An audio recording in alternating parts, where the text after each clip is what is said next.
Assalamualaikum warahmatullahi wabarakatuh. Perkenalkan nama saya Fran. Ini 2265 nomor 85 dari kelas C.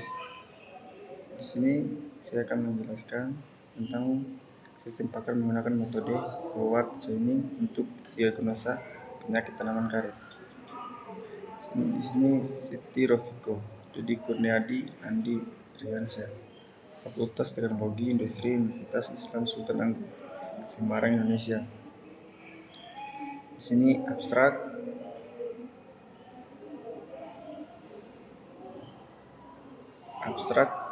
Tanaman karet merupakan tanaman yang memiliki banyak manfaat bagi kehidupan manusia dan lingkungan sekitar kita, terutama di bidang sektor perdagangan dunia. Karet merupakan salah satu penghasil devisa negara tertinggi. Tak heran jika pemerintah sangat memperhatikan perkembangan dan kualitas pohon karet. Namun di sisi lain, kurangnya perhatian dari petani karet terhadap tanaman karetnya dan berbudaya musim dari waktu ke waktu menyebabkan tanaman karet mudah terkena penyakit. Hal ini tentunya berdampak pada kualitas karet yang akan disadap dan menurunnya produksi karet di Indonesia. Untuk mengatasi masalah tersebut, dibutuhkan tindakan yang tepat untuk pengendalian penyakit tanaman karet tersebut. Sistem pakar menggunakan metode forward chaining untuk diagnosa penyakit tanaman karet merupakan solusi terbaik untuk mengenali gejala-gejala penyakit pada tanaman karet sendiri, mungkin mengetahui penyebab penyakit dan cara pengendalian. Kemudian pendahuluan. H.V. brasiliensis atau pohon karet merupakan salah satu sumber komersial produksi karet alam. Karet alam diproduksi terutama di Asia Tenggara sebanyak 93%, di mana Indonesia merupakan negara produsen kedua terbesar di dunia setelah Thailand. Kendala dalam peningkatan produksi usaha perkebunan karet adalah penyakit dan kurangnya kesadaran, pengetahuan, dan kepedulian petani terhadap penyakit karet. Oleh karena itu, di era perkembangan teknologi saat ini, dibuatlah sebuah sistem pakar untuk mendiagnosa penyakit tanaman karet berbasis web, sehingga diharapkan sistem ini dapat memudahkan user atau petani untuk berkonsultasi dan mengetahui nama jenis penyakit yang menjangkit tanaman karetnya.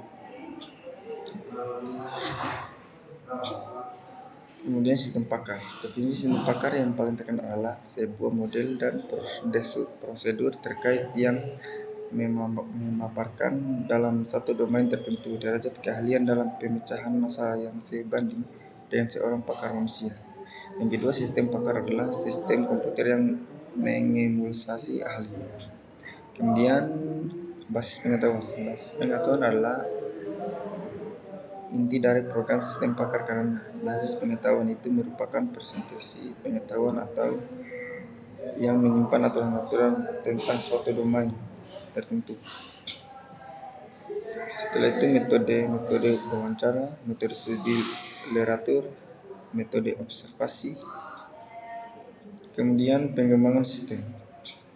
Sini analisis, desain, coding, dan testing. Hasil dari penelitian sistem pakar menggunakan metode untuk diagnosa penyakit tanaman karet yaitu berupa implementasi sistem sebagai berikut. Sini Sultan Agung Fundamental Research Journal. Sini ada gambar tampilan halaman utama. Sini tampilan halaman login, tampilan halaman daftar, tampilan halaman pakar, dan tampilan halaman informasi.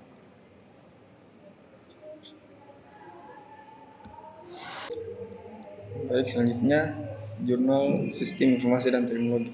Sistem pakar menggunakan metode Basquart Training dalam mengidentifikasi kandungan senyawa borkas, formalin, rhodamin B, dan metani yellow pada makanan.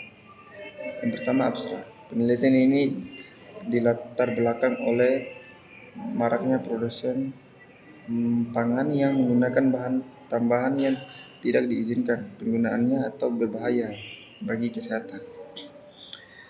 Kemudian pendahuluan. Sistem pakar pertama kali ini dikembangkan pada tahun 1960 dan 1970 dan diterapkan secara komersial pada tahun 1980. Yang kedua, metodologi penelitian. Pada bab ini menjelaskan beberapa tahap yang akan dilakukan untuk dapat mengatasi permasalahan yang ada.